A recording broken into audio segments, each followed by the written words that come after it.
नमस्कार, महान्यूजमध्ये आपल्या सर्वांचं मनपूर्वक स्वागत।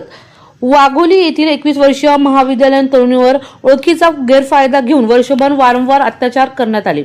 मुख्य आरोपी मित्रासह तरुणीवर वेगवेगळ्या ठिकाणी अत्याचार केल्याचा आरोप आहे। आक्षेपार्ह व्हिडिओ तयार करून तो व्हायरल करण्याची धमकीही दिल्याचे तक्रारीत नमूद केले आहे।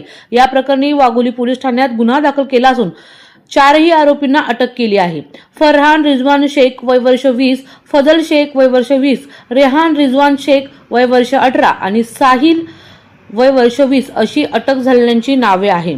पोलिसांनी दिलेल्या माहितीनुसार तक्रारदार तरुणीची 2024 मध्ये वडगाव शेरी येथील एका महाविद्यालयात शिक्षण घेत असताना फरहान यांच्याशी ओळख झाली होती। नंतर तरुणीने दुसऱ्या महाविद्यालयात प्रवेश घेतला। त्यानंतर दोघांमध्ये सोशल मीडियाद्वारे संपर्क सुरू राहिला।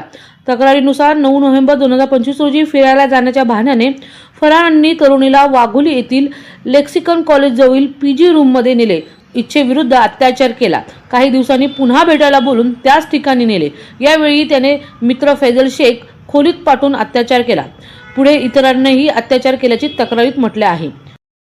तर जाणून घेऊया पीडितेच्या वकिलांकडून याबाबतची माहिती। पीडिताकडनं मी वकील आहे।